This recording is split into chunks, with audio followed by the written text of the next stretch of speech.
There's a moment there was a small bump with one of the bikers before that happens. And that's the driver. He fled the scene, clearly felt that, there was something here that needed him to get out of here. He was with his wife and child in the back seat. The next scene is this one. He stops and a gentleman tries to open the car door. That is unsuccessful.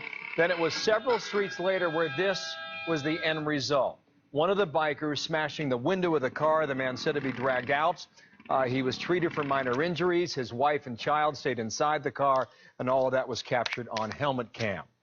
Now, the mother and the wife are talking, and they believe that this man will never walk again. From Fox Boston, there's this.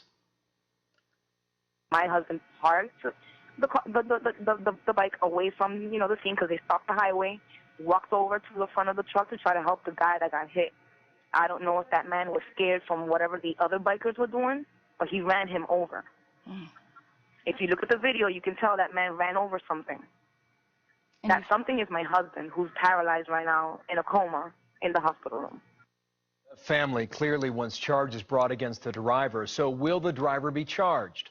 Andrew Napolitano, the judge, senior judicial analyst with me in studio, and good morning to you, sir. Bill. Wow. Okay, so I don't know. Is it self-defense or is it road rage? Well, only a jury can resolve it. The initial reaction, the initial evaluation by the police is that it was self-defense. There's two aspects of self-defense here.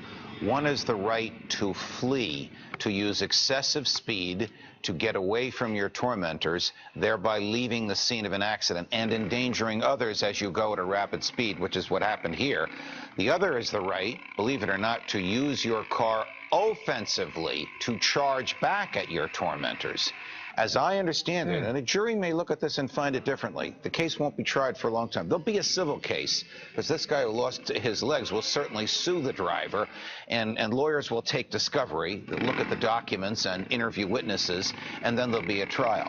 But a jury will have to decide who started this, and therefore who is responsible for the end result. I see. So you have to go back to the original point of the altercation, yes, to figure out how the dominoes work together. That appears to be the bikers trying to dominate the roadway in a manner that they were not lawfully permitted to do. It would appear. Now, the police commissioner has always come out, he's already come out and said, I'm not going to charge the driver of the SUV. Right. He hasn't taken it off the table, but he said, there's a process here. There's an investigation. So what then do you say to the family who's dealing with this man in the hospital now? At what point did this altercation begin? The altercation probably began when the bikers surrounded the car, and the driver of the car normally and naturally was terrified at that and attempted to get away, something he has every right to do. Some people have argued, including the lady whose husband is now paralyzed, that he should have stopped at the scene at the time he struck her husband.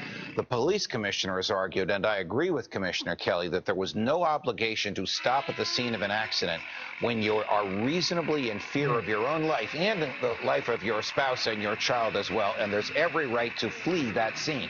He eventually stopped and eventually identified himself when he was beaten by these bikers. 2 quick points. You've tried many of these cases. I mean, you've sat on the bench, right, in New Jersey? Yes. When you had cases like these? Yes, they're enormously and you're trying to put the story back together, right? Yes, years later.